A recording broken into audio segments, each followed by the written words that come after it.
გამარჯობა მეგობრებო და მე კვლავ გიბრუნდებით საფეხბურთო სიახლეებით. კვარაცხელიას მორიგი შოუ. ხვიჩამ ჩელსი პირადად დაამარცხა. რას ამბობენ ქართველზე? თუმცა სანამ დავიწყებთ, ვცადოთ რომ ავიდეთ ტრადიციულ 2000 მოწონებაზე. ასევე ამ თვეში ჩვენი მიზანია რომ 98,000 გამომწერზე ავიდეთ. გვაკლია სულ რაღაც 300. ამიტომ შემოუერთდით ჩვენ საფეხბურთო ოჯახს. მე კი საინტერესო ინფორმაციებს არ მოგაკლებთ. ახლა კი დავიწყოთ.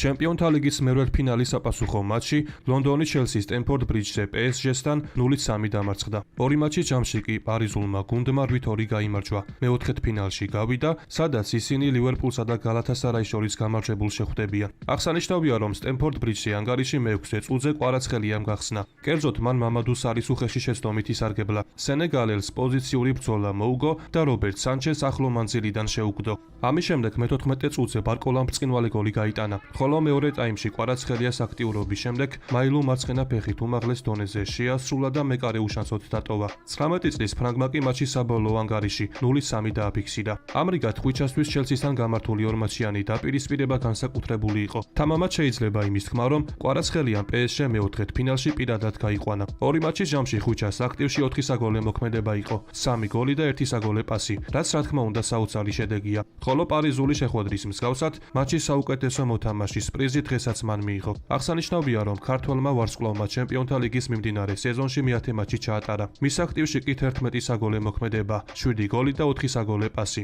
შეხვედრის დასრულების შემდეგ კი ქართველმა ფეხბურთელმა მედიასთან ისაუბრა. რა თქმა უნდა, ძალიან მნიშვნელოვანია, როდესაც ასეთ საოცარ სტადიონზე, ასეთ საოცარ ატმოსფეროში იმარჯვებ. თავდაჯერება უნდა დაგვებრუნებინა და მნიშვნელოვანი გამარჯვება მოვიპოვეთ. ძალიან ბედნიერი ვარ, მაგრამ არ უნდა გავჩერდეთ. ვიცით, რომ წინ უამრავი თამაში გველოდება და მომდევნო შეხვედრებისთვის მაქსიმალურად კონცენტრირებულები უნდა ვიყოთ. ჩელსის წინააღმდეგ გოლის გატანა ფანტასტიკური შეგრძნება იყო. მნიშვნელოვანია, რომ კარგი თამაში ვაჩვენეთ და ასე უნდა გავაგრძელოთ. მომდევნო მატჩებისთვის დაუღალავად უნდა ვიმუშაოთ.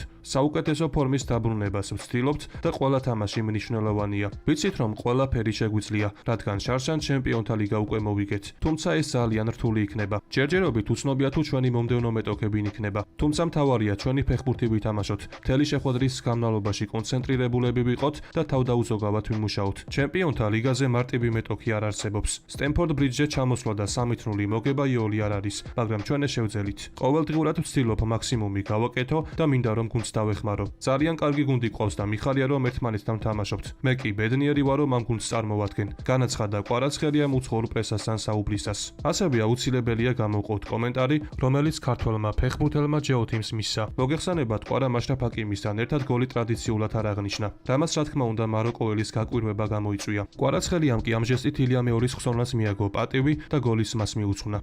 კი, ალბათ მე დაუხსნი რა სიტუაციაც იყო, არც მინდოდა ასე ვთქვათ მოხლებზე გასრიალება, მაგრამ იმდენად ჩართული ვიყავი და იმდენად ემოციურად გზნობდი. ქართულ ხალხს გოლის მოვხდი ამისთვის, იმიტომ ემოციები ვერ გავაკონტროლე და რა ვიცი, მე გამახსენდა უკვე რაც ხდებოდა და ძალიან ვინერვიული ამ ყველაფერზე და რა ვიცი, ძალიან მიჭირს ამ ყველაფერზე საუბარი, მაგრამ რა ვიცი, ჩვენი სულიერი მამა იყო და ვიტყვი რა. ამაზე გავჩერდეთ და მე კი უერთდები ხვიჩას სიტყვებს. ილია მეორე საქართველოსთვის ძალიან დიდი დანაკლისია. ქართველმა ხალხმა სულიერი მამა დაკარგა და ის რა თქმა უნდა ჩვენზე ლოცვას იმ ქვეყნიდან გააგრძელებს.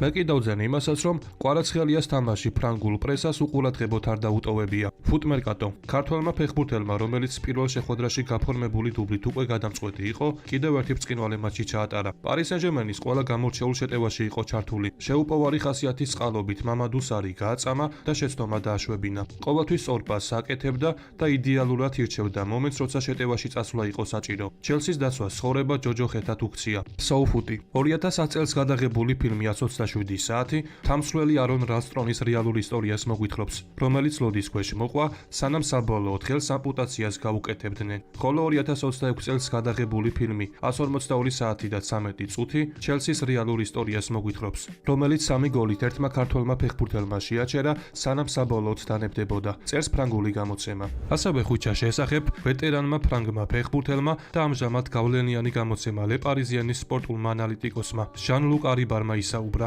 ლუის ენრიკე არ შემცდარა, როცა ძირითად შემადგენლობაში დააყენა კვარაცხელია, რომელიც პირველ მატჩში შესვლაზე შესვლისას ძალიან კარგი და დინამიკური იყო. ის კვლავ გადამწყვეტი აღმოჩნდა და მიუხედავად იმისა, რომ ბარკოლამ მარჯვნივ გადაინაცვლა, მან კიდევ ერთი ფანტასტიკური გოლი გაიტანა. იგრძნობა, რომ თავდაჯერებულია და ის თავის სისწრაფეს იყენებს უპირატესობის მოსაპოვებლად. ის ბრწყინვალეა. სხვაობა ძირითადად პირველ მატჩში გაკეთდა. ამ საპასუხო შეხვედრის წინ კი მათ არანაირ შანსს არ ვაძლევდი. ასეთი ძლიერი და ეფექტური პარიზელების წინააღმდეგ სამი ბურთის ამოქაჩვა შეუძლებელი მისია იყო. პირველმა მატჩმა მათ მორალი გაუტეხა, ხოლო კვარაცხელიას დასაწყისშივე გატანილმა გოლმა ისინი ფსიქოლოგიურად მოკლა. დასაფასებელია, რომ პირველ ტაიმში არ დანებდნენ, მაგრამ მეორეში ხელი ჩაიქნიეს. განაცხადა ჟან-ლუკ არიბარმა. ამის ფონზე კი ხუჩას მომავალთან დაკავშირებით ახალი ინფორმაცია გავრცელდა, რაც ხატყობს, რომ PSG მას დიდი ხნის განმავლობაში არ გაუშვებს. კერძო ცნობილმა სატრანსფერო ექსპერტმა ფაბრისიო რომანომ პარი სენ-ჟერმენის ქართველი ფეხბურთელის კვარაცხელიას მომავალზე ისაუბრა. მოგეხსენებათ, ბოლო პერიოდში კვარაცხელია არსენალს დაუკავშირეს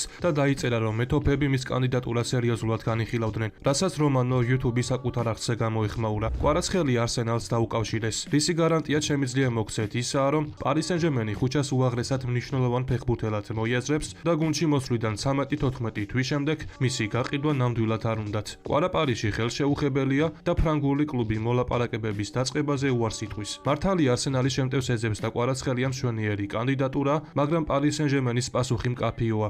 ისინი არ აპირებენ, რომ კვარაცხელია ზაფხულში გაუშვან, ამბობს ფაბრისიო რომანო. ცნობისთვის ქართველ ფეხბურთელს PSG-სთან კონტრაქტი 2029 წლის ზაფხულამდე აკავშირებს. ტრანსფერმარკეტზე კი მისი საბაზრო ღირებულება 90 მილიონი ევროა. თუმცა თუ ხვიჩამ ასე გააგრძელა, რა თქმა უნდა მისი ფასი კიდევ უფრო გაიზრდება. ლივერპულს რამდენიმე კლუბი დაუკავშირდა. ახალი ინფორმაცია მამარდაშვილზე. იმის ფონზე, რომ ალისონმა ლივერპულთან კონტრაქტი 2028 წლამდე გაახანგრძლივა, ამან რა თქმა უნდა ბევრი კითხვის ნიშანი გააჩინა.